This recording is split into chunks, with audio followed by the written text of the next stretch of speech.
Oh, no.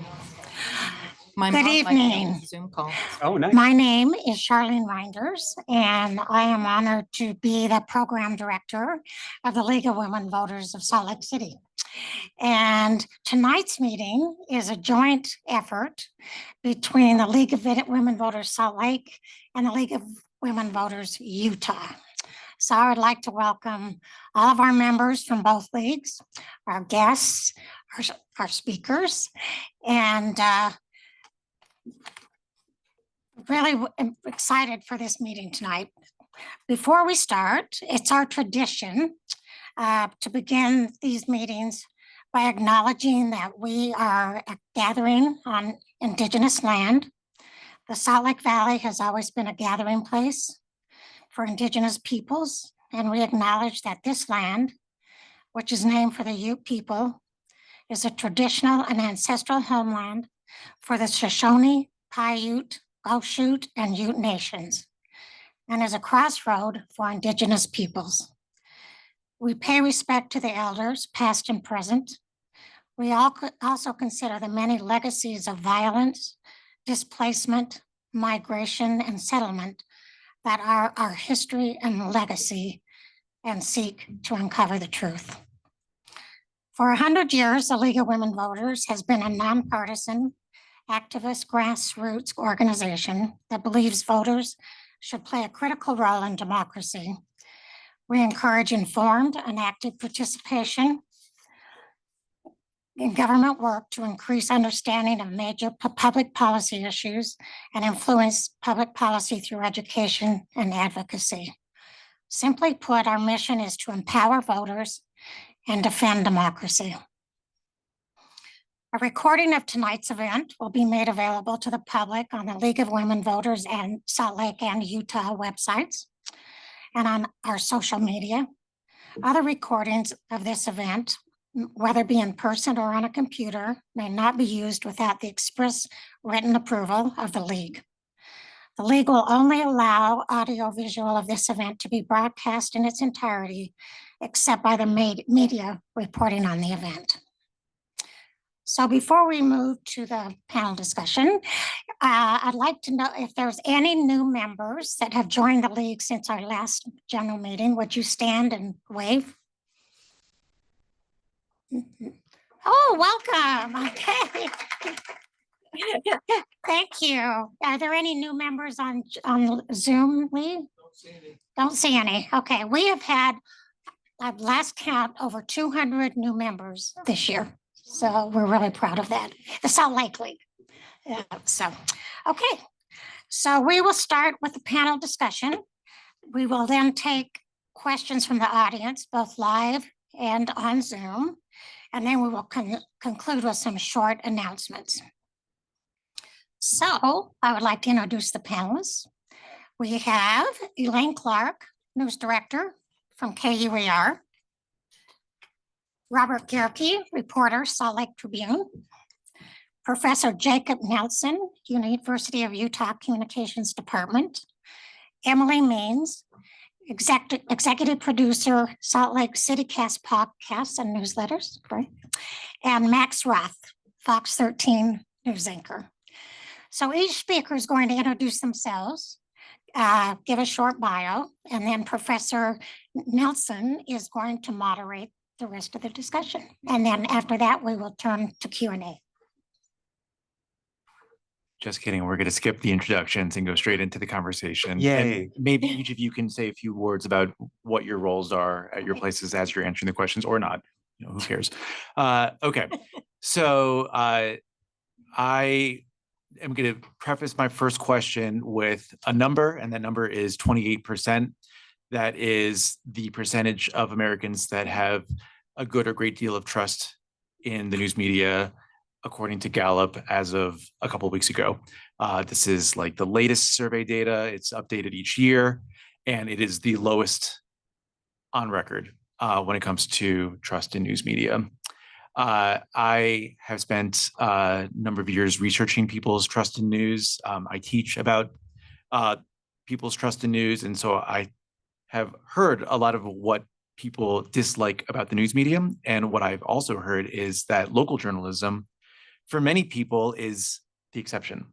And so my first question for all of you is, I'd love for you to talk a little bit about what you think it is about local journalism that makes it exceptional, from the public's perspective, and what you do within your own role to help build trust with your audiences. And Elaine, I'll start with you.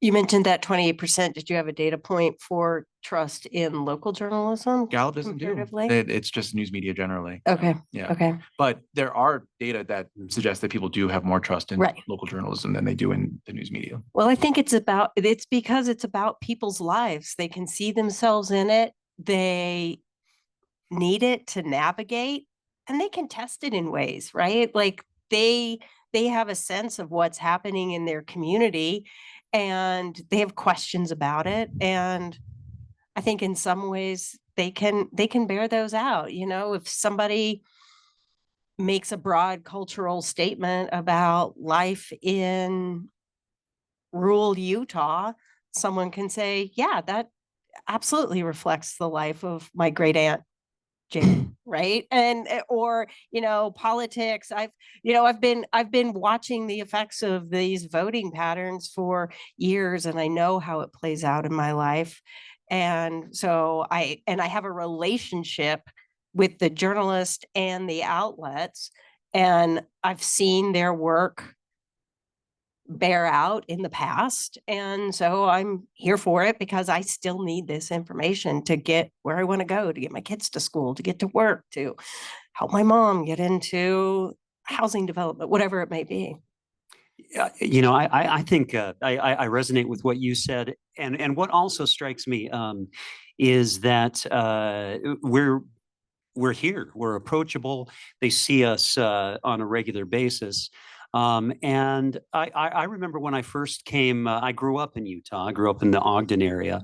I was out of Utah for 6 years for school. When I came back, when I got the job in Salt Lake City, I was so excited that I got to report next to Rod Decker. I'd watch Rod. I like how you say that in a whisper. Rod Decker. Rod Decker. And I did grow up watching Rod Decker. I've been a political junkie my whole life, and as a Utahn, a political junkie, he was the guy who really knew Utah politics so well in the TV media. Also, I was very excited because Dan Baumus was at all these press conferences I went to, and he was with KUER, and I'd listened to him on KUER for a long time, and just felt like, oh, this is good company. And now here I am, Emily. When I got here, Emily and I met when I got here. I was the old guy who someone had watched their whole life. Yeah. This is a real full circle moment. Yes, for me, personally. I really love that. I mean, that's it's something you realize as time goes by, you kind of grow into different roles, and people watch us do that. And Robert has been in Utah media longer than me. There aren't that many who have. But Robert's one of them, and I trust Robert. I know I've known him for years, and I've known his work for years, and I know he cares about Utah. Yeah, I mean, no offense, Max. I've been watching you since I was a child, so this is huge for me and my mom if she's watching right now. But yeah, I mean, local news is completely our bag at CityCast. We have our finger on the pulse of what is happening in our communities because we live in those communities and we have a stake in, the news that's coming down from Capitol Hill or from the Salt Lake City and County building or from this county council table, right? I think what I hear from our audience is, the information that we provide to them, the analysis of what's happening in our neighborhoods, it gives them a sense of hopefulness and makes them feel less helpless. And that's personally how I feel when I read national news headlines. I feel like I can't do anything about them, right? But when we're talking about local, it's closer to the people and you're closer to making an impact when it's something that's happening in your community. So that's why I think people trust our rundown from the legislative session or of a city council meeting, because it's something that they can actually have an impact in if they choose to participate. I guess I'm going to be the downer of the group because I think I agree with most of what they've said, all of what they've said. I agree with all of what they said, except for Max, saying that I'm respected. I think it's largely true that in the past, the local media has been a little bit more immune from the mistrust and sort of the skepticism that people have. I think I've seen in the last decade a lot more of that filtering down to the point where obviously the Tribune is seen as a leftist organization. Right? We're Antifa now, apparently. But also, KSL has been attacked by conservatives for being too liberal. It's not, it's the trends that are driving the mistrust in national media, I think, are also trickling down into local politics, but also the local perceptions of the media. And so we, kind of echoing what Max said, part of the reason we're here tonight is because we want people to recognize that we're not some faceless, demagogues with an agenda to corrupt the minds of your children. It's that we're doing this because we have good intentions, and like Emily says, we want to empower people to make good with good information to make good decisions. Now, whether that translates and whether people buy that or not is up to them. But I think the more that we're out there saying it and meeting people where they are, the better. But I am concerned about, obviously 28% on the national level is horrible, but we have to work every day to try to maintain trust at the local level too.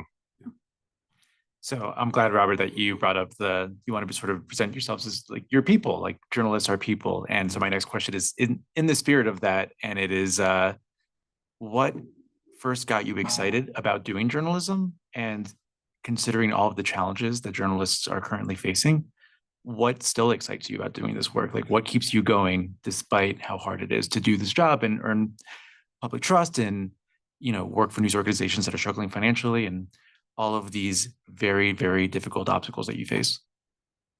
I think it's a sickness. Yeah. Robert, I'll start with you and we'll just go the opposite direction. Yeah. So when I was a little kid, I maybe was a little bit of a weirdo. I loved I loved getting the Sunday paper, especially, and like it was huge and I was little. And so you would lay on it and get covered in newsprint and like read everything about it. And the sports section was just mind blowing to me. The funnies, I would go to my little league games and come home and write the story about the little league game.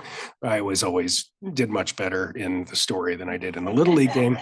But it was always something I always liked to write. And so there was that element to it. I had an older brother who was very involved in politics and kind of got me interested in politics, and he went down the political road. And I kind of decided that I wanted to be more of a trying to tell people what's going on. I'm not going to try to convince you. I'm going to try to tell you what's happening and you can make up your own mind. And so that's sort of how I ended up in this. I had decided I wanted to be a journalist probably from the time I was about 12 years old. And kind of pursued that path and was lucky enough to end up here. To your point about to your question about the difficulty of it, I mean, I've been doing it for close to 30 years now, and it has gotten a lot more. I worked in DC for about 7 years. And when I was back there, it was during the second Bush administration. And it was getting ugly out there. The national political scene was pretty caustic, and I burned out on it fairly quickly, and came back here, and it was sort of a relief to be back home and in a political environment that was a little bit more genteel and maybe even keeled. And now I've kind of sorry. Oh, okay. Sorry. But now it's we're seeing it, like I said, trickling down to where we are. And it is incredibly challenging. I think still at the end of the day, I keep doing it because I feel like I have seen it make a difference. I have seen that sometimes an occasional story that you do will kind of punch through the din and reach people and shape perspectives, or at least inform people in a way that will shape their perspectives and shape policy in a way that is beneficial or at least, you know, improves society, I hope. It maybe happens less often than you would like, and it can be a grind, but I think that's sort of what keeps me going day to day. Yeah. I feel like I hear that from a lot of journalists, that they knew they were always destined to be a journalist. That was not me. I was going to be a doctor, and then I flunked out of organic chemistry and changed my path because the communications major at the U only takes like 2 years to finish. So that's how I ended up here. But you know, my first internship was at the Salt Lake Tribune, and you know, just surrounded by these legendary reporters in my state. I don't know, I was really inspired by them. People like Gehrke. I was, you know, one of my mentors at the start was Jennifer Napier Pierce. And I just saw, you know, the passion that they had for their craft and for informing the public in a way that could really make a difference. So that really spoke to me. But I think, like, for me personally, I am kind of a nosy busybody, and I like to ask people questions, and I like to hear their stories. And really, it's kind of like the cherry on top if a story that I help them tell can have an impact. So that's what keeps me going and how I got my start. And it's getting tougher and tougher. There are a lot of people in my age group, a lot of journalists around the same age as me, who have totally burned out. They've changed their careers. They've moved on from journalism and into, you know, different types of comms jobs. And, you know, I might go that path someday, but for now, this is something that really feeds me. And yeah, I'm sticking with it, at least for a bit. To just reiterate something Emily said, it is true that this is something that we do because it's a passion, not because it's profitable. Any of us could walk out the door at any point in our career and double our money doing basically the same thing we're doing, just doing it for a corporation rather than the public. And being yelled at a lot less. And being yelled at a lot less. And so it really is an addiction or a passion, whichever you want to call it. So Max. And ego.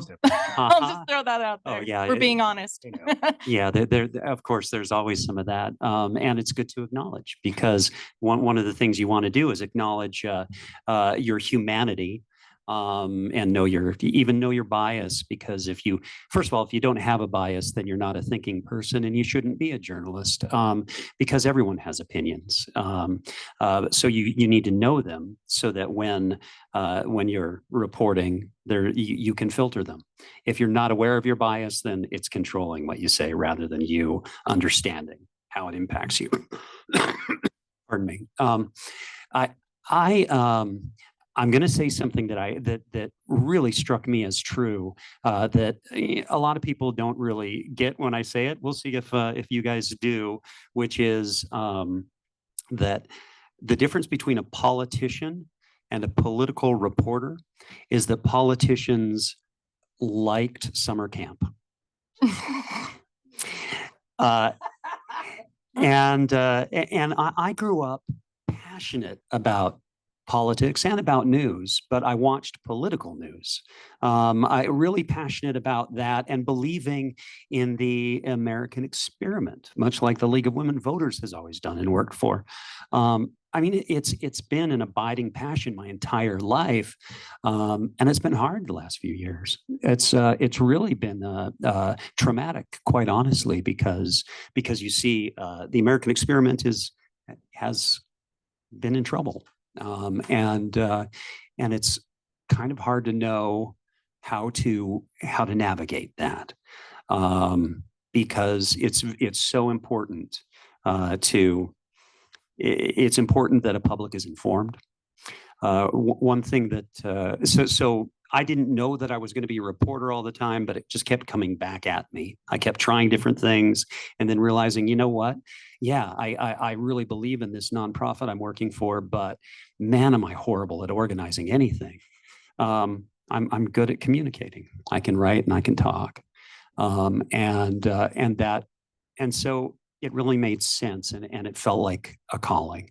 It still does, but it's hard to know in an era where facts are so often just not acknowledged, that you try and figure out how you can communicate when things are so polarized.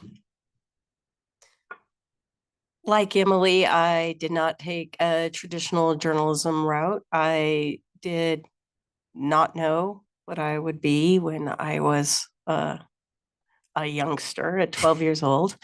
I read the funny pages. But in college, I ended up studying folklore, which the best way that I can really sort of describe it is, we have history that is about the kings and the kingmakers and the politicians. And we have folklore, which is the story of the people. And that I had intended on a career in academia. And I did my master's degree at the University of Utah in Arabic and spent a year in the West Bank and interacted with a lot of journalists there. And I came home to finish my master's thesis and was really disenchanted with the idea of the ivory tower, that these really important stories that I had gathered, were going to sit on a shelf. And I would not recommend this thesis to anybody to read, trust me. But that it would sit on a shelf and it really wouldn't make any sort of difference. And that sort of became my path. I went into nonprofit administration and found my way back because I really missed research. So I went back to KUER as a producer for Radio West. And that sense that the people have a story to tell that really reflects the impact of the decisions that people of power have remains very critical to me. And I think we work really hard in public media but in the work that everyone at this table does to reflect those voices. So it's not just about the law that's being passed. It's about the family whose life is going to change because of that law. It's the story that they tell. And that's what drew me to journalism sort of late in the game, right? Why do I stay? It's a lot harder to answer. It really is a vocation. I mean, we keep using the word passion. And at some point, I watch the algorithms and I see the stories that fly by me. And more I see the AI stories, which, are so full of malarkey. And I just want there to be something fact checked out there. And so I'll fact check all my reporters till the cows come home. Yeah.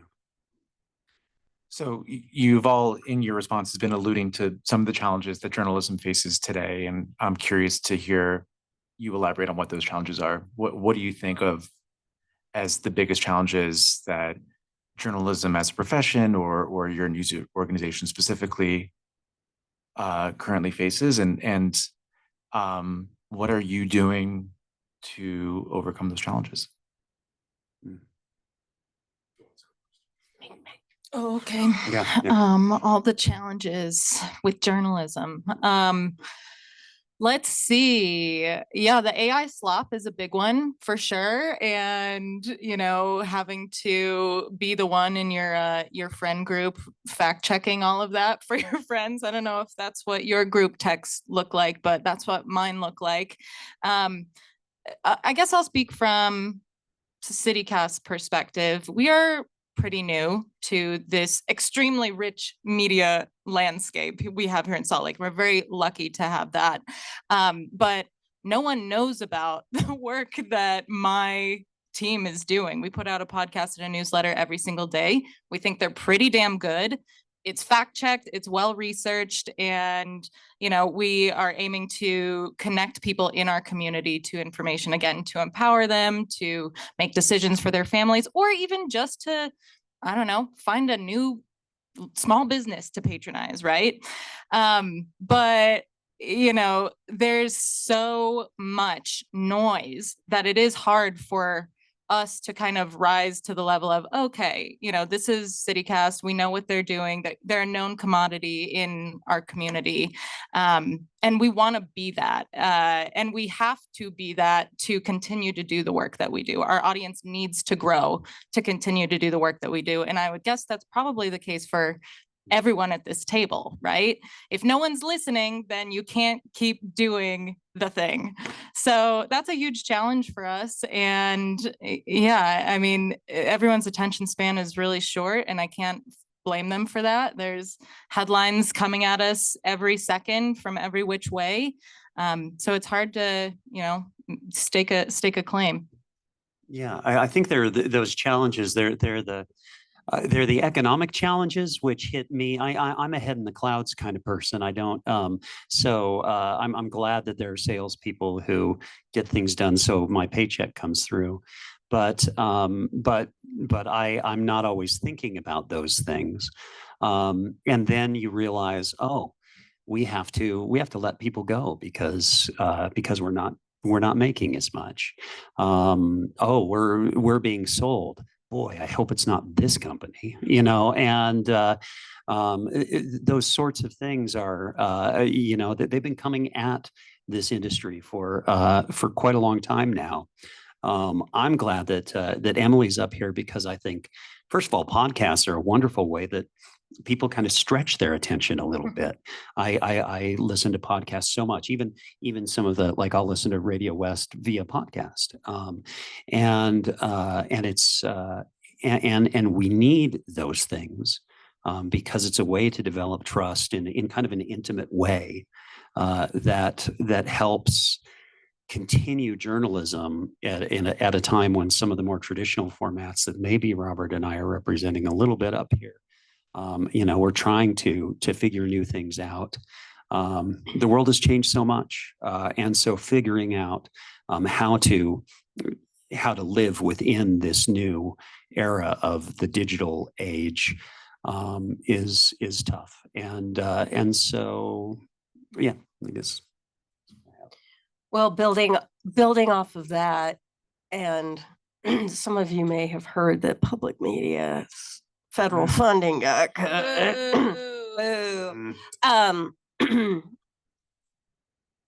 We're at a real inflection point at this moment, and trying to figure out how to live in that space. I think it's interesting for sort of legacy media like television news and newspaper and radio, because we've been doing it this way for so long.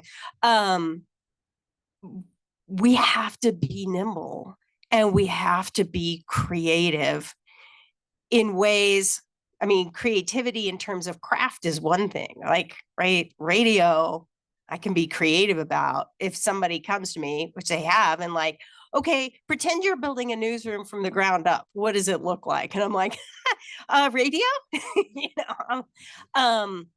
but even for the newer platforms like podcasting, I mean, things change so quickly today. The attention of the audience moves so quickly.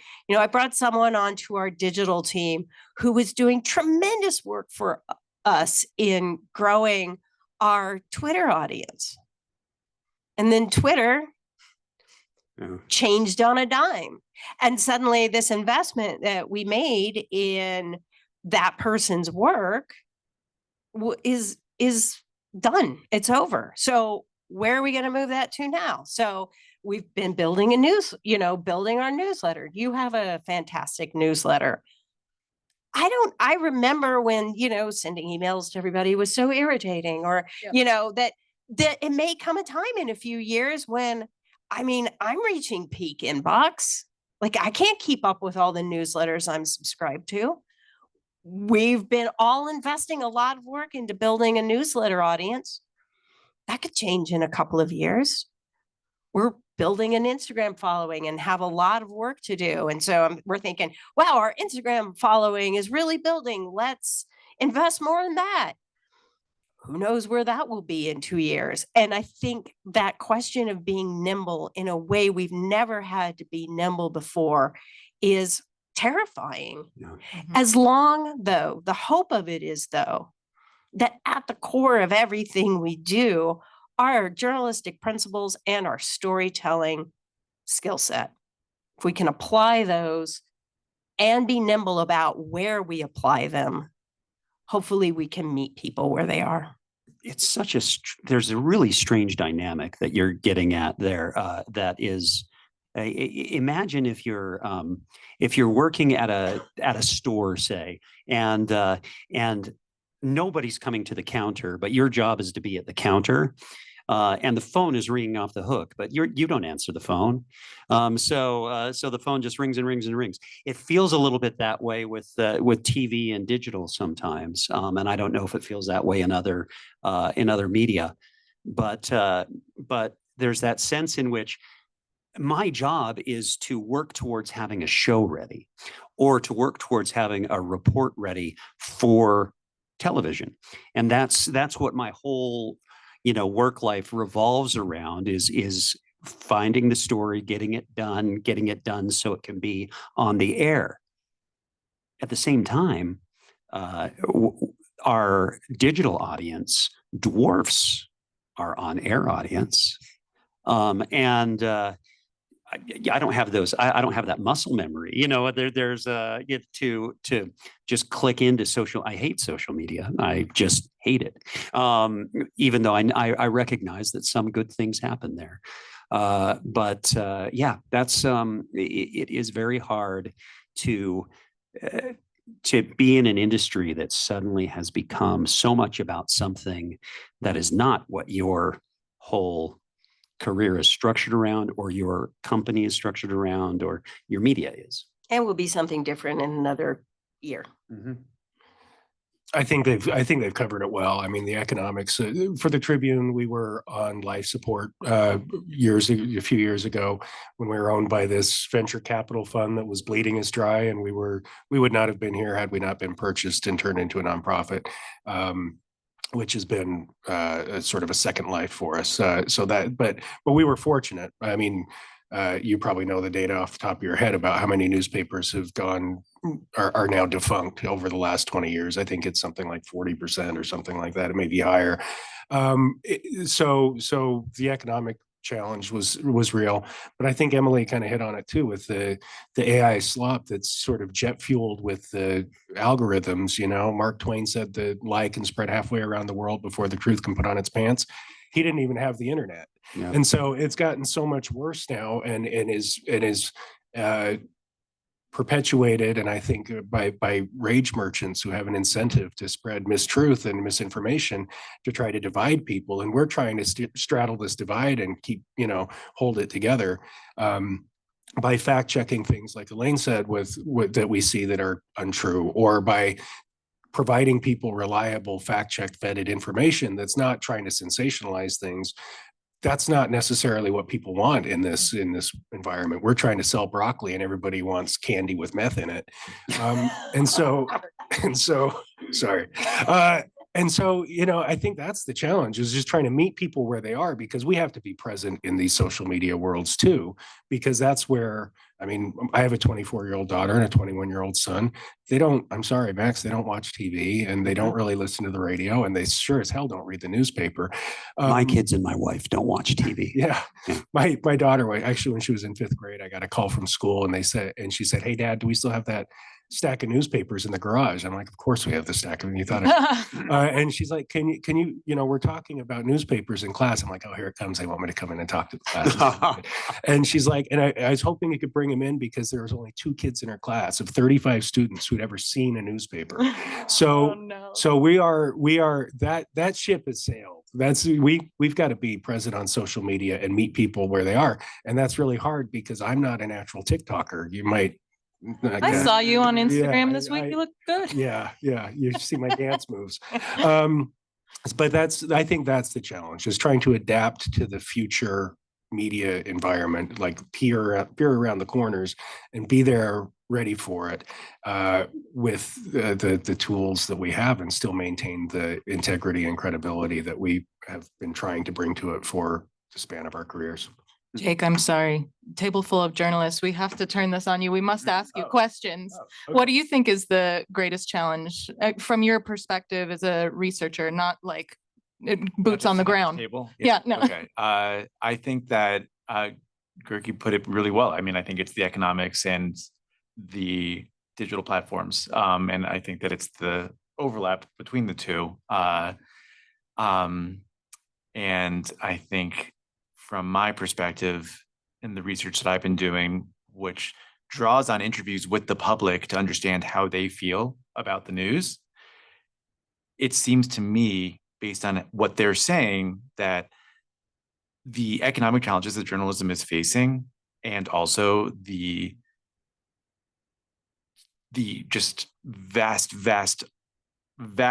array of competing narratives about what's going on in the world that people find on social media, make them feel, first, that news organizations don't care as much about the truth as they do about making money. And two, that journalists are not necessarily as credible, are not necessarily as expert, like do not necessarily have more reason to be trusted than a news influencer, someone who is coming across as maybe quote unquote more authentically, that they see as being more credible because they are not, from their perspective, affiliated with a compromised corporation. I think that's really interesting, because I've seen a lot of people, they're on Twitter and Instagram, and they very clearly are passionate about what they're doing. But as a journalist, I can look at this and say, well, it's clearly bogus because of this and this and this, but they have, they're this rising number of followers who are as passionate about these things as they are. And so it's just sort of, it spirals. I think that's an interesting point you made. The one other thing that I would add to it is that people have very hard opinions. And, I have a student in my class who's here, so she's going to hear what I say all the time in our class, or what we're all constantly noticing. An assignment that I assign in my class is for students to go and interview every week a random person about their thoughts about and interactions with news. And so I've been reading 24 of these every week for 7 or 8 weeks now. Everyone has a hard opinion about journalism that's pretty negative. Very few people, if any, spend any time with news. And I think that's the challenge. Like, that's your challenge right there. How do you get people who are very pessimistic about journalism and also spend very little time with journalism to spend enough time with journalism to change their mind? Yeah, I would just like to add in, as we're talking about mistrust and the expertise of journalists, we're also living in an age where we don't trust the expertise of doctors or neurologists, or and be what it may, right? Like, I think we have access to so much information that we've also forgotten that processing that information and understanding it in context is a skill. So it's not just journalists. Yeah, I was going to make the point that forum is media in crisis, and you could take out media and put just about any other any other institution in the country in front of that right now. Courts are in crisis, academia is in crisis, healthcare systems in crisis. All of these institutions, which have had large scale public trust in the past, I mean, over 70% of people trusted journalism back in the early 80s. Late 70s at least. It's now 28%. There's a crisis in trust, I think, among people, and it's being fueled by people who benefit directly from undermining those institutions that have been trusted for so long. Religion's in crisis. I mean, you can take your pick. Public education, teachers. It's every single institution in the country right now is being eroded because there are people who benefit from the destruction of those institutions. And I think it's I think that the crisis is centered in some ways on this availability of information that's unfiltered. And so we used to be a filter. We used to be gatekeepers. We're not gatekeepers anymore. We're more curators, if people choose to have curated information, because we try and give you a general view of what's happening in the world so that you can go on with the rest of your life because other things are happening. But that's not generally how people consume news anymore. Instead, it comes at them. And I think that what that does is it really exacerbates this issue of people feeling like things are true that are not true. And part of that is because of this revolution, this internet revolution that's just continuing. But it feels like the world is more, it feels like our cities are more dangerous. They're not. Our cities are safer than they've ever been. But it feels like they're more dangerous because we have immediate access to every horrible thing that happens and access to everyone's opinion about how horrible it is. And that used to not be the case. Or we don't trust each other across, or people impact us. We think that people like trans people are out to get us, you know, and it's absurd. I mean, and it's the legislature uses that misinformation to make laws that impact our communities. Yeah, I mean, talk about a group that's the group that's the most vulnerable and being treated like they're villains. And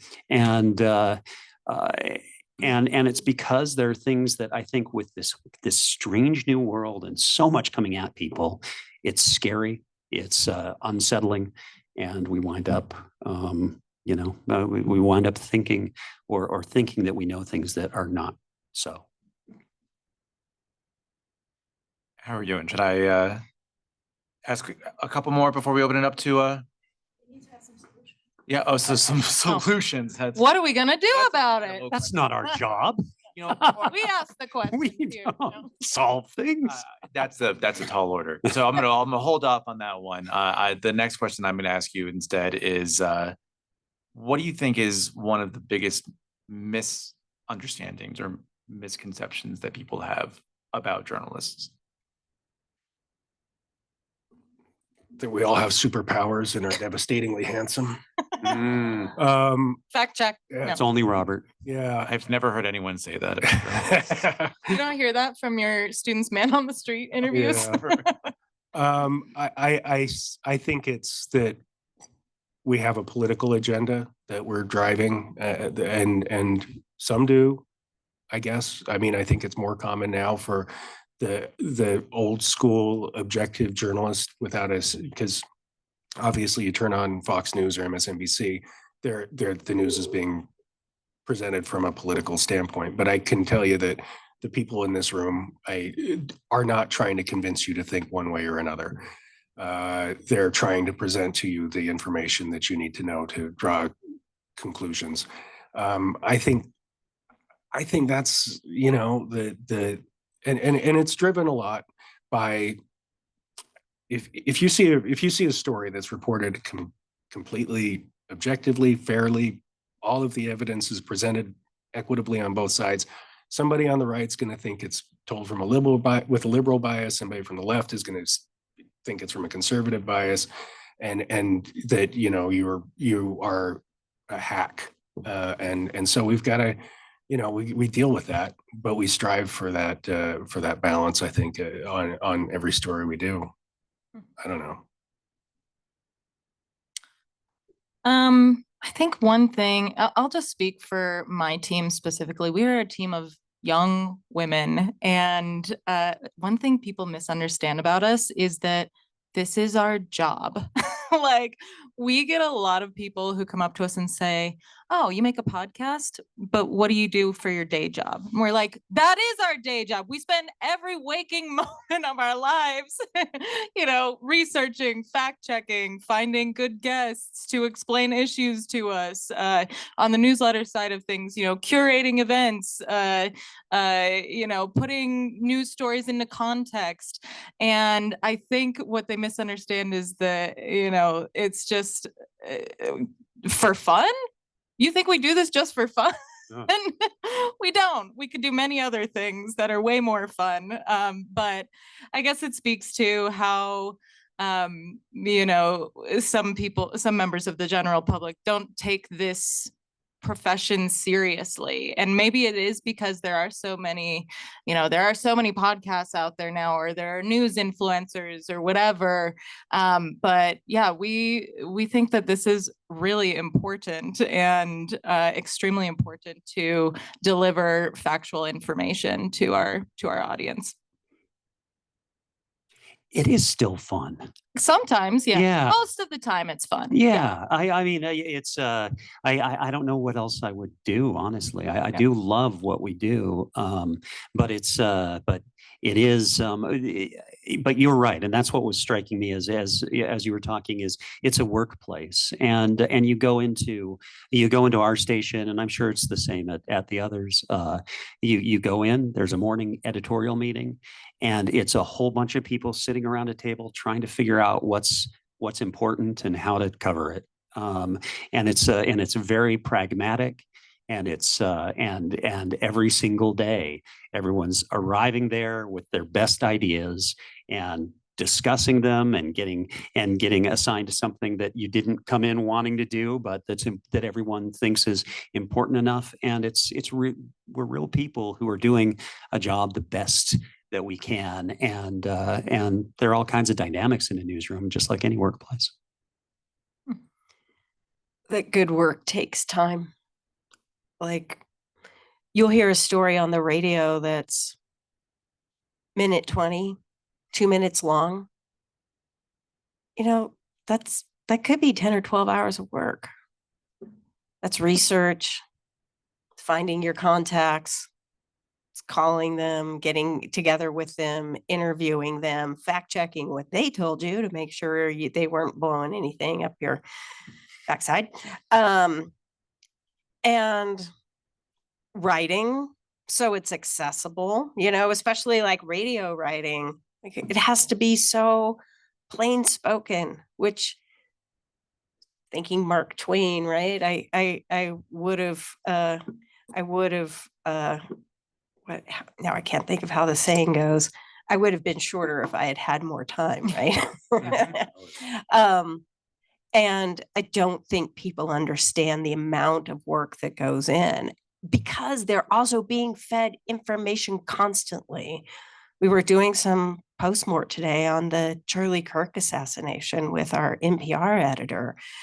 And, we were talking about when something is reportable and when it's not reportable. And nobody up here can say they don't do it either. We're refreshing our phones every 3 minutes. Mm-hmm. The manhunt's on. Have we found him yet? Have we found him yet? Have we found him yet? And there are people who will give you answers. They may be wrong. They may be wrong. And that could really ruin someone's life. And yeah, good work is not always, I'd rather be late than wrong. All right, I'll ask one final question before we open it up to questions from you all, and I will ask about solutions. The problems that we've identified are economic, they're public trust, they're challenges posed by social media platforms that are increasingly inhospitable to journalism. I'll just keep it simple. What are you doing in your work to try to overcome these challenges? Like, what do you see as a worthwhile means by which you can overcome these really, really difficult circumstances? I'm going to jump in first because I kind of think we're all going to say the same thing. I hope. I think that, well, I'm actually reflecting it back on the general public and the people in this room, because you're here tonight and so you care about this issue, right? What needs to happen is you need to support local journalism. And that is, making sure to donate during KUER's pledge drive, becoming a Salt Lake Tribune subscriber, buying ads with Fox 13 or CityCast Salt Lake. I think that, that's the only way we can keep doing the good work that we're already doing. And on top of that, I would say share our work with your friends, with your neighbors, with your grandchildren, with, the lady you're sitting next to at Pilates. I don't know. People need to know about the good work that we're doing, again, for us to continue to do it. So is that what everyone's going to say? Well, I No, could that have was said, unique okay. and wonderful. Oh, okay. Mhm. I could have said that, but I was thinking something else. Okay. I'm excited to hear. We have responsibility for the mess that we're in. I think for a very long time, because we've been trusted, because we've been seen as experts, we're going to give you the news that you need to know.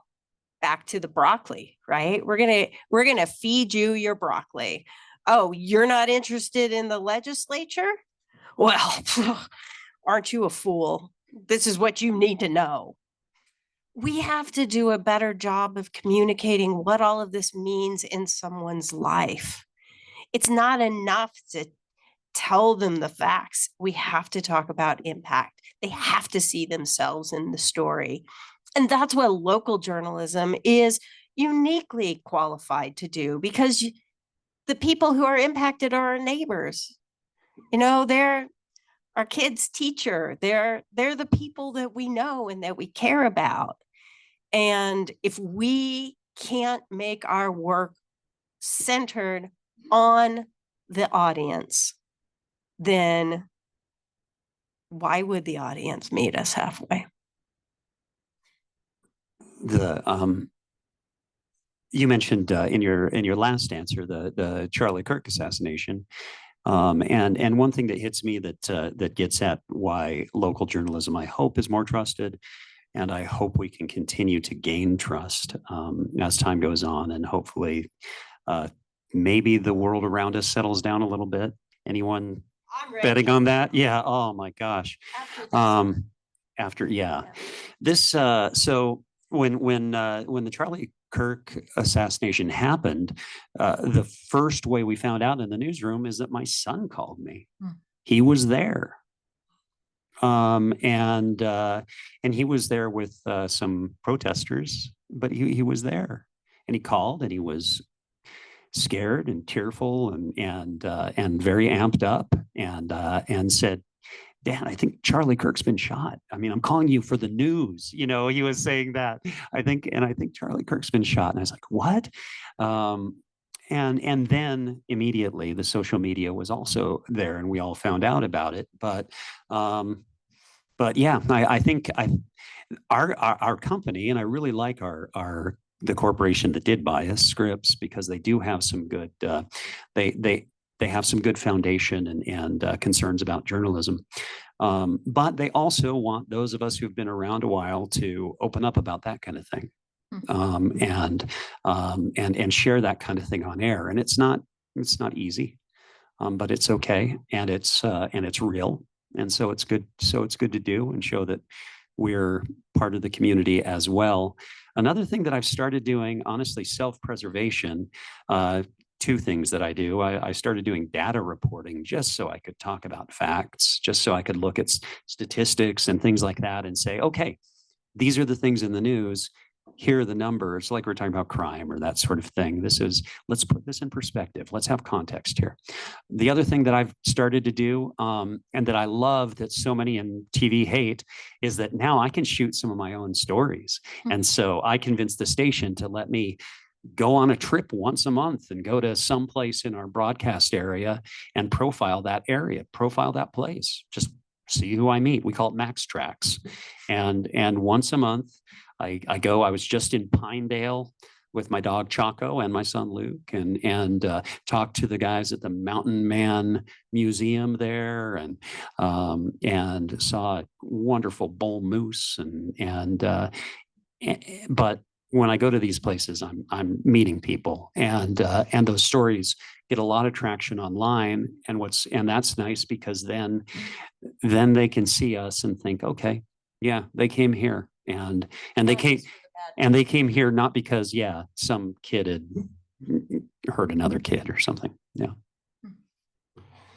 I guess one of the things I've been trying to focus on is just the transparency element of it. Let readers know that I'm not making this up, that here are the sources that I'm citing on this, and make sure that they understand that there's work that's gone into this as well. And it's easier to do now than it used to be. I mean, obviously, when we would run a print edition of the paper, you couldn't do that, but now we can embed articles. Sometimes you write an explainer about how we reported this article, just so they understand the process behind it. I think peeling back the curtain makes readers appreciate it a little bit more.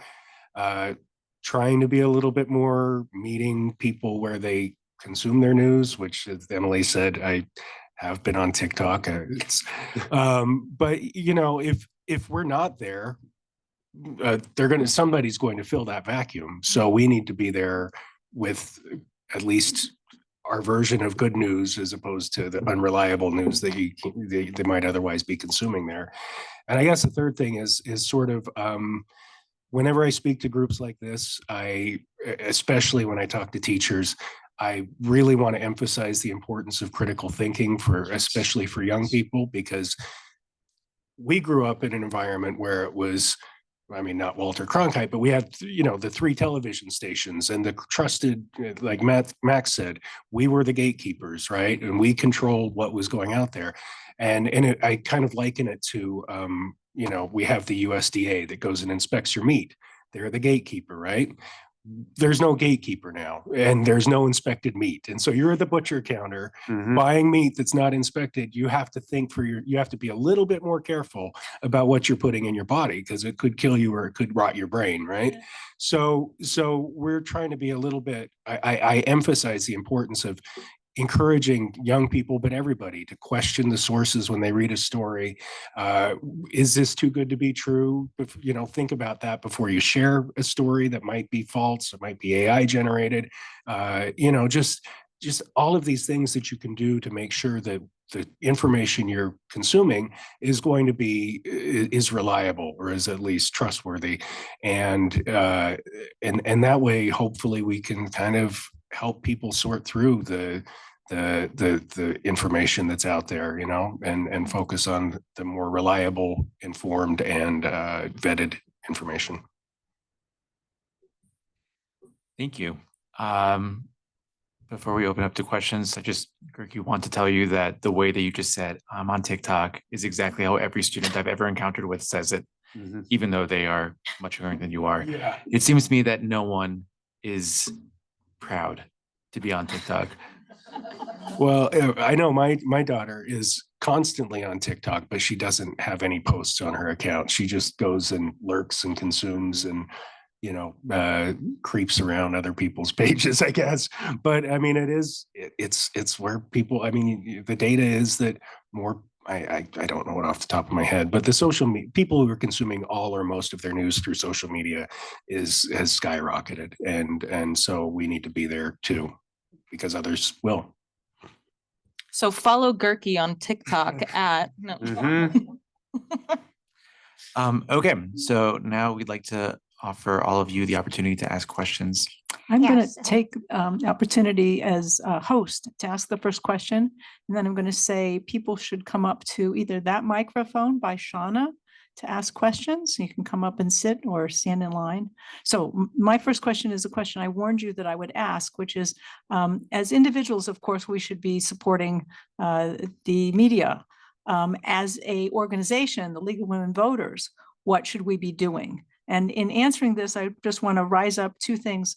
The League of Women Voters nationally has announced that we have a constitutional crisis, and we are pursuing a campaign of Unite and Rise to make sure everyone or as many people as possible can be informed about that. So your ideas about how we can do this best. And then secondly, you may know that the League of Women Voters Beyond registering voters also observes government in action.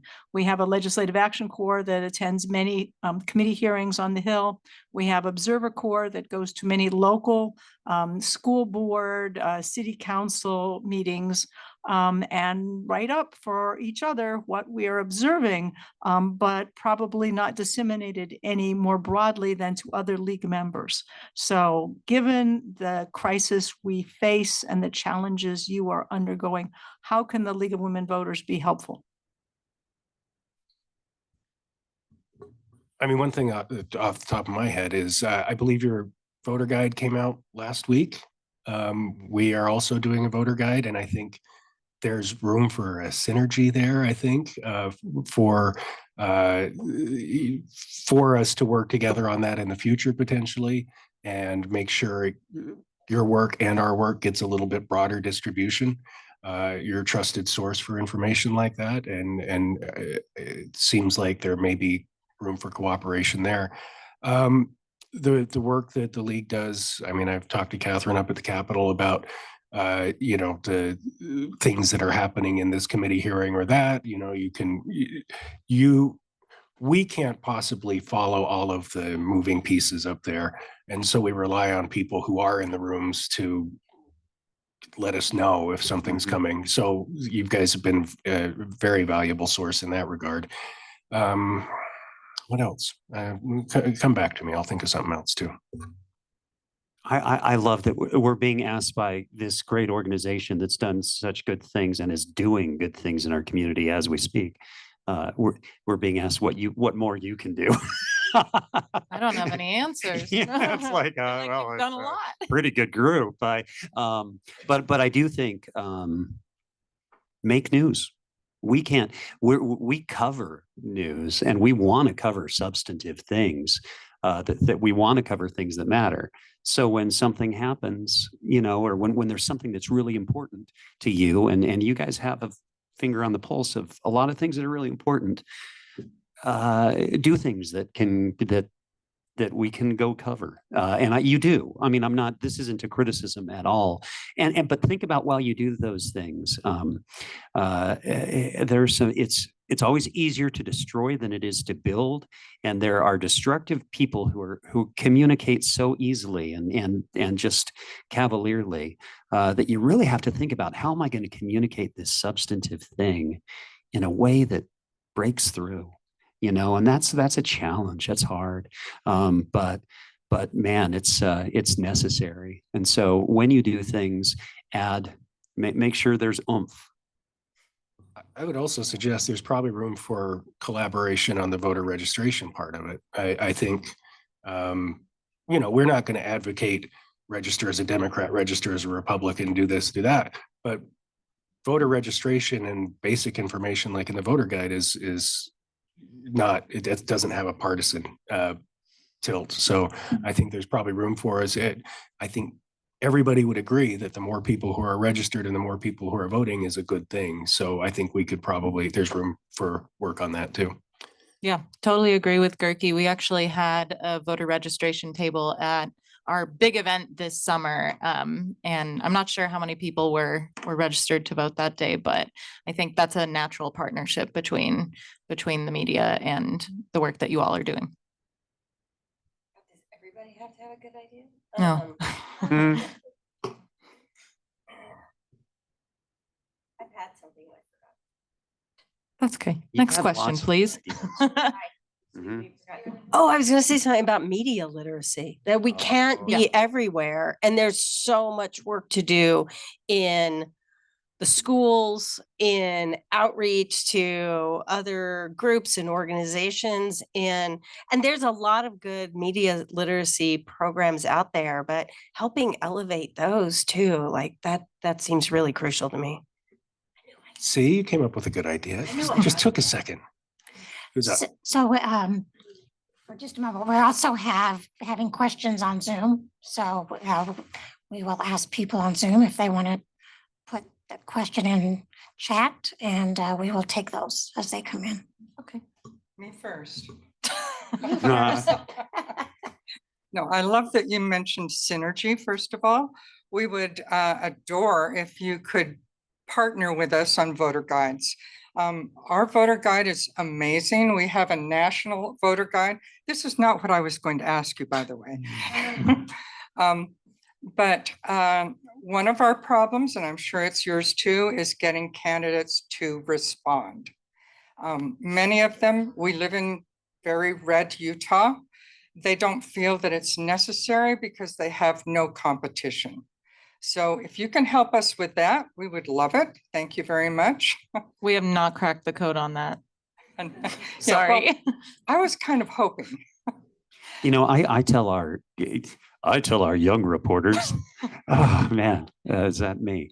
But I do, you know, when they say, you know, so-and-so's not getting back to me, say, okay, well, you've got the facts, do the story and say so-and-so won't talk to you. Yeah.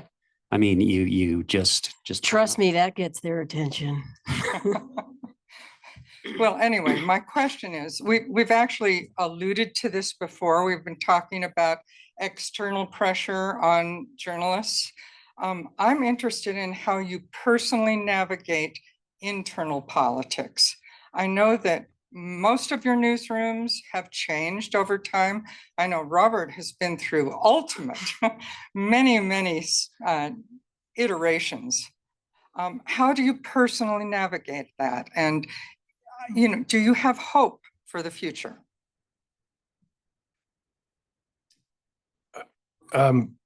Just to clarify, the internal pressure, you mean like the pressure to perform or pressures to like what? From your individual organizations?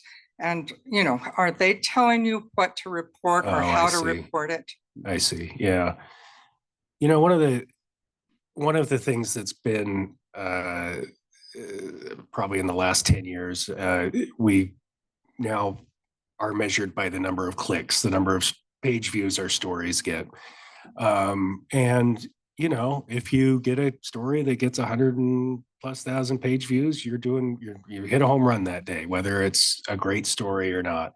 And I am a little bit privileged, I guess, in just that I've been there so long. It would probably take them longer to clean my desk out than to, you know, so I don't necessarily feel the same pressures that some of my younger colleagues probably do to hit quotas and things like that. And we've also, within the past year, unionized. We're nearing a contract, thank goodness, yay. So hopefully within the next month, we'll be signing a contract that will provide us a little bit of protection on the page view quotas that have been a problem. I think, you know, but at the same time, we need to give people not just broccoli. We need to meet give them something that they're interested in. If they're interested in something that is a legitimate story, then those page views can be helpful in helping steer us in a direction that, you know, I'm not just going to write about, you know, Taylor Swift all week because I don't know anything about Taylor Swift. She has a new album out. It's a banger. It's #1 right now, actually. You know a lot about Taylor Swift, sounds like. But, you know, so there is that. I guess that's the internal pressure I think I'd point to most directly, is just that constant pressure to write stories that are going to perform well online. They don't want us to write stories that fewer than 100 or fewer than 1,000 people are going to see. Which sometimes those are important stories, and you have to kind of fight back against that and say, no, you know, this story didn't do well, but it's still an important story. Yeah, we run into those same kind of pressures at CityCast, although we have a lot of independence. Mostly every story that you know what, I'll say every single show that we do, it's an idea that came from our team, right? But the truth is that we are a for-profit company, and we do have, you know, we have goals in terms of audience growth. And we know from the data that our audience prefers some types of stories over others. And so we tend to serve up those types of stories rather than, it's like profiles and things. Those don't play well with our audience. But it also, it's just a fact that we need an audience to continue to, again, I keep hitting this point home, but we need an audience to continue to do the work that we're doing. And so we do lean into what our audience seems to want and the types of topics that they're interested in. And very rarely do we butt heads with our corporate HQ level over our editorial content.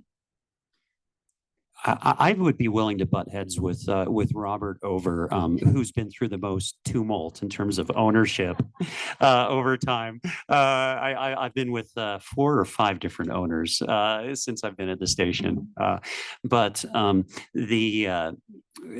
what happened when we had the economic downturn and our station, we were the only station that didn't lay people off during, we're talking about the Great Recession at this point, which was great.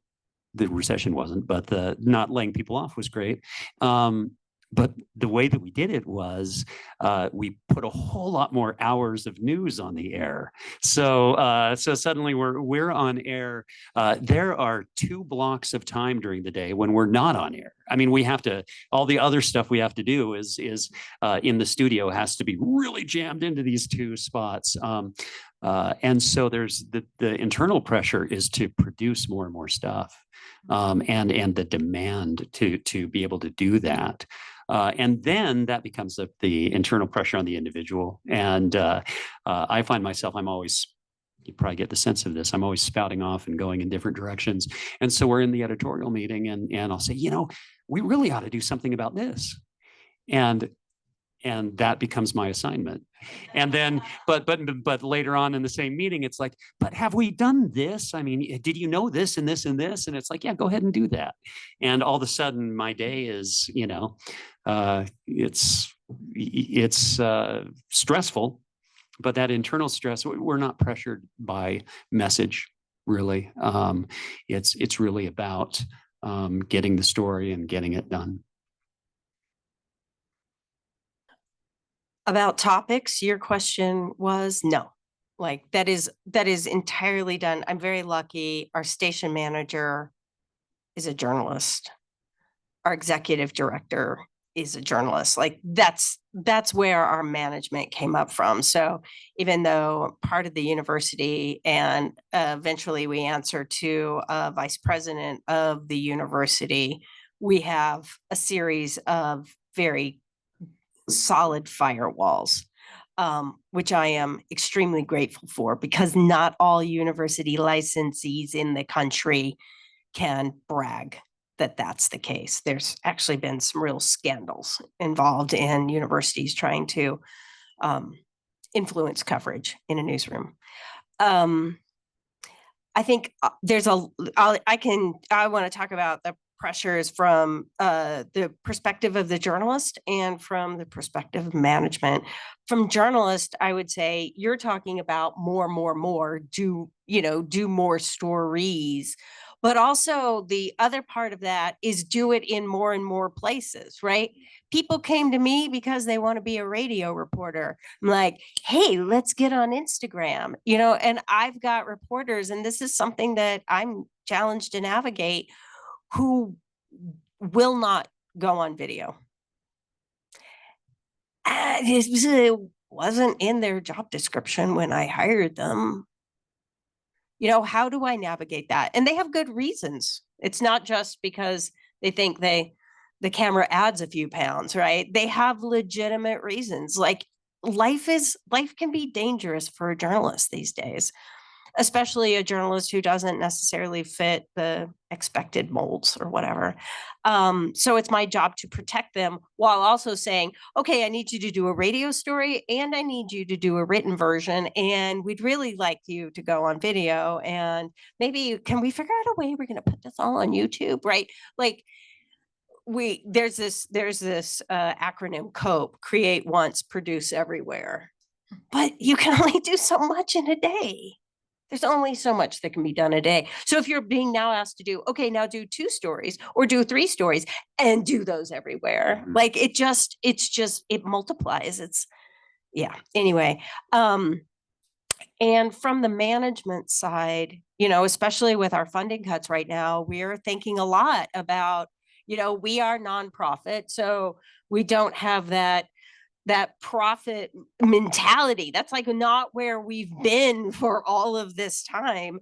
And, we need stories that will convert people to loyal followers, listeners. I don't even know what to call our audiences anymore. I think you call us members. We don't have one. Well, we need to convert you to membership, but also we are driven by mission, right? And we covered the mayoral debate in Provo and the mayoral debate in St. George on Monday night. Those didn't get a lot of clicks because they were for the people in St. George and for the people in Provo City, not even Utah County, right? Provo City.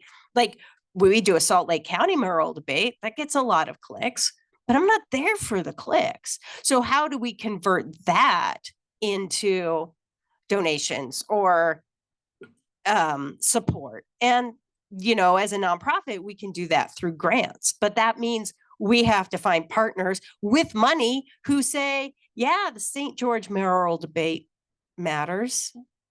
The Provo mayoral debate matters. I'll give you guys money to cover that. Like we have to find those streams, because if we're going to stand by mission, we can't always serve up the stories. We have to do the broccoli sometimes. Other questions? Do we have one on Zoom? Yes, I have 2 questions on Zoom. I'll take them with the order that they came in. The first one is from attendee KR. It reads, I'm concerned that access to neutral news will become more difficult and trusted sources will all be behind paywalls. And we'll go with that one, and I'll come back and do the next one. We won't be.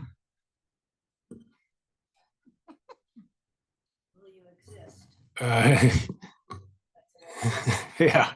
You do see things like, PBS now has Passport, right?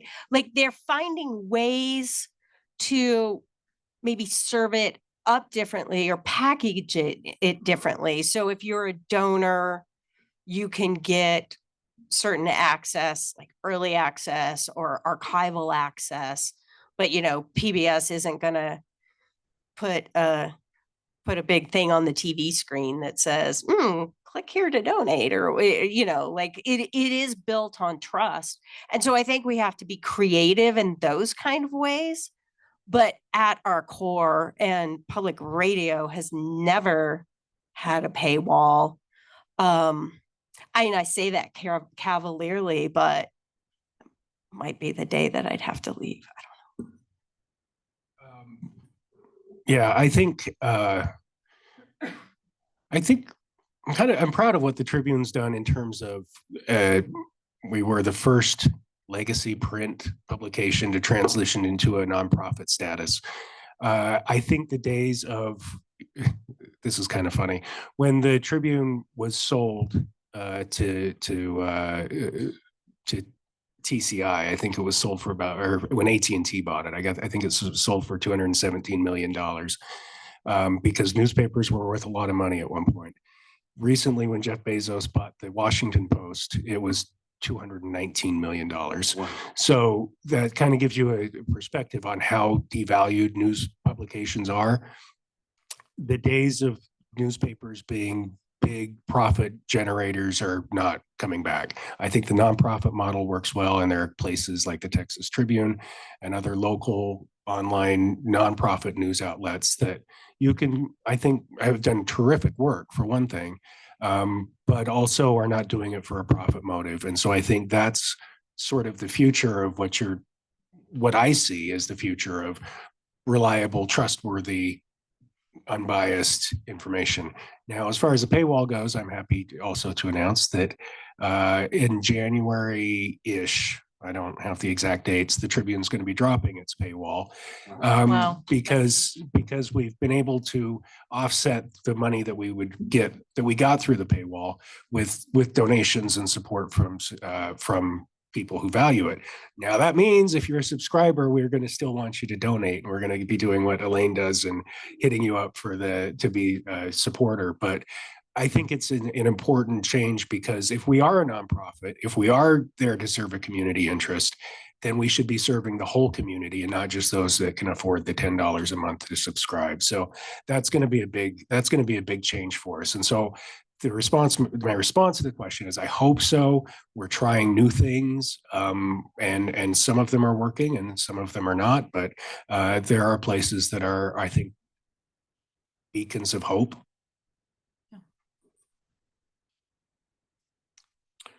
Thank you. Our second question is, facts don't seem to matter as much now.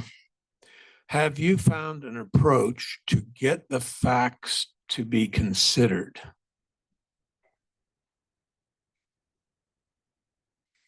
We've tried to do fact checks on, especially on political ads in the past.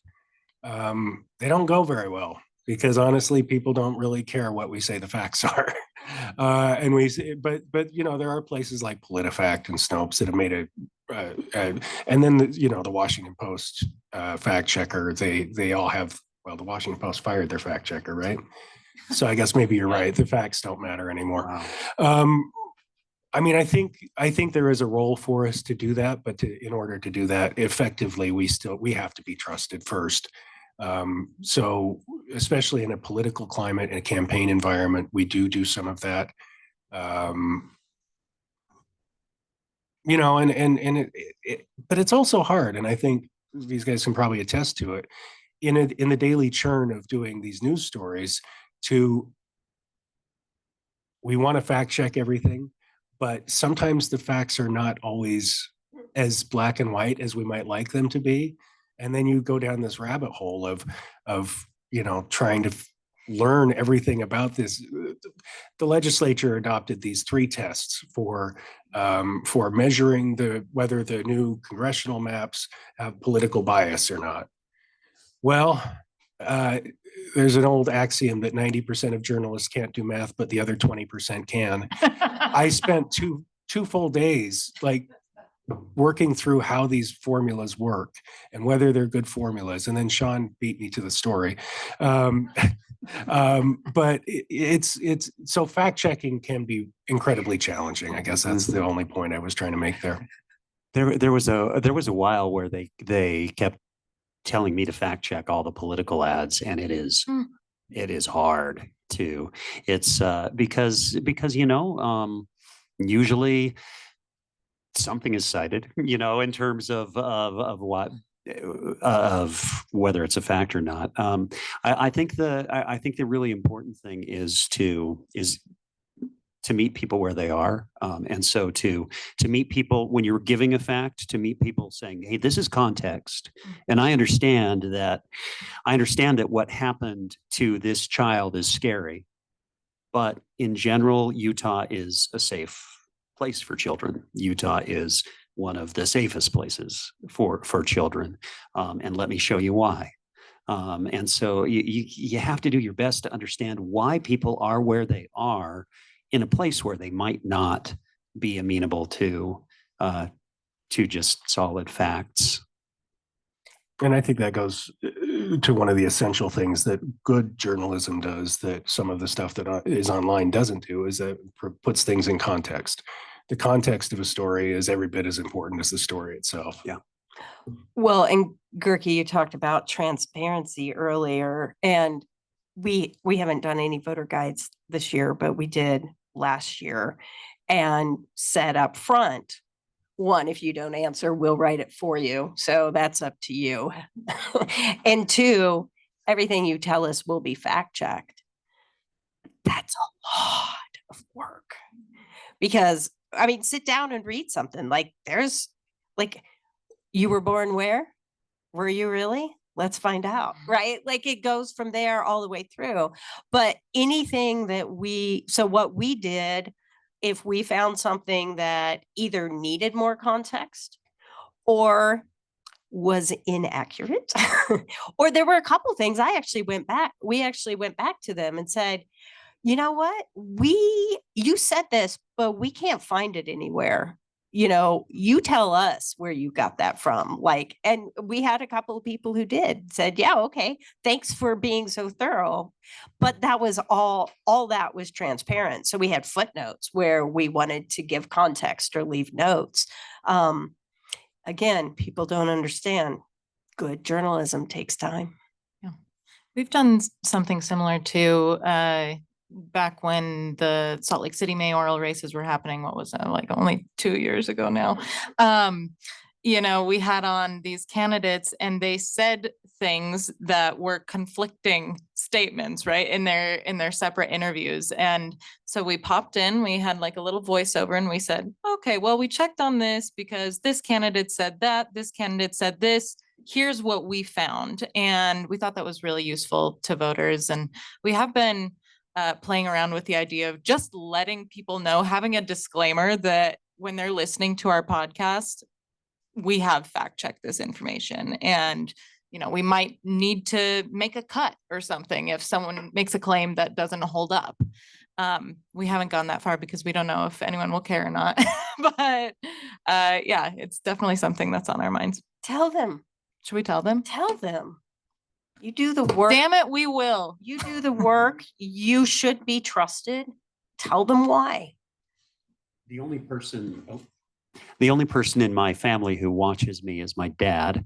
And so I get fact checked all the time. When I was on our morning show, I remember, you're just half your vocabulary goes out of your mind when the camera goes on. And so I was just in my mind, it was a shooting and a police officer fired his gun. I don't remember exactly the story, but I was trying to come up with a synonym for gun.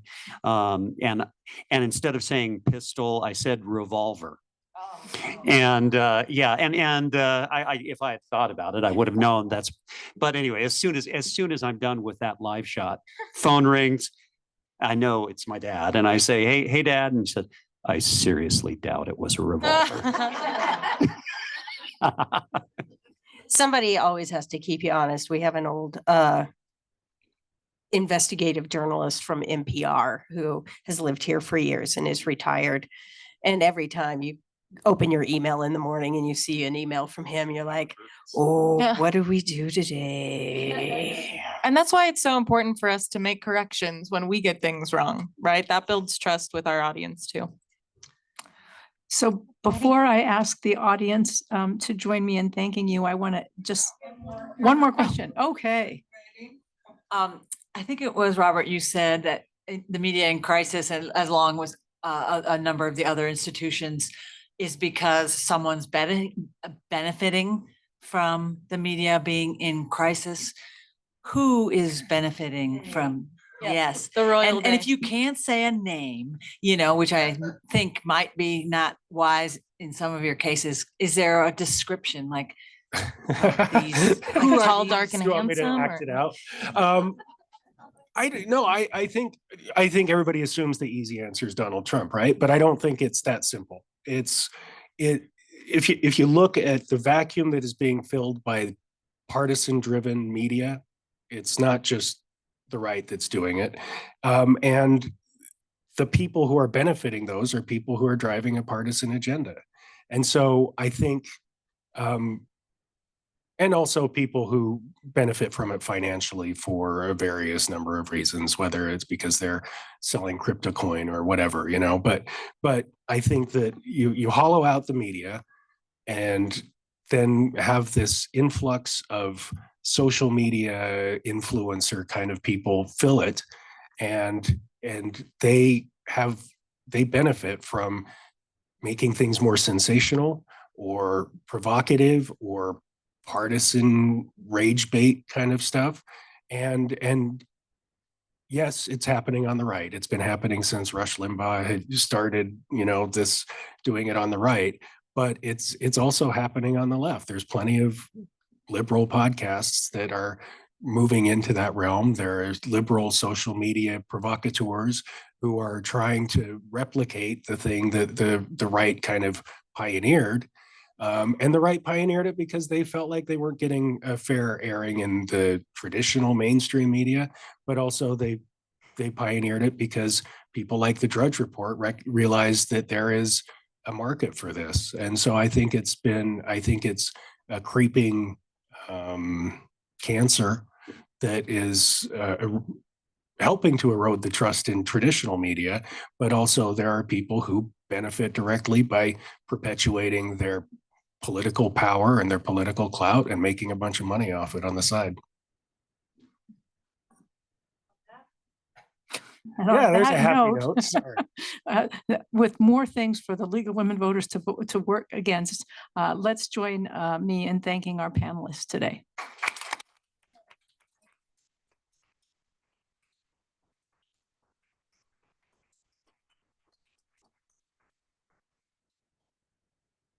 Now I'm going to try to put a slide up there for announcements for the League of Women Voters, if I can make this thing work.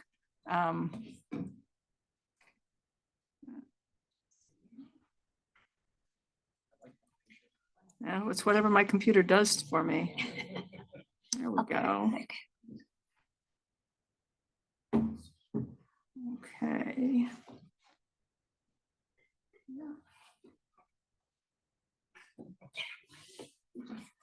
Okay, so I'm not going to read all of these because number one, we're out of time, but also just wanted to let you know that these are the upcoming events for the league. There is one that's not up there. We're going to have a Sandy City Candidate Forum on October 22nd. So I think you can read all of those. If you have any questions, let me know. You can go to the website, League of Women Voters Salt Lake and League of Women Voters Utah for more details on all of the events. They're all on the websites with all the specifics. So any questions? And then this is the League of Women Voters Utah is having a civic advocacy workshop Wednesday, October 29th at 6 o'clock, and it's on Zoom.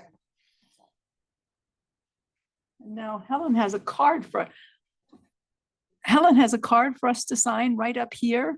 We're giving a gift basket to the hardworking county clerks, and thanking them for their hard work, keeping democracy going. And any league members that are here, we're asking you to sign the card. Thank you all.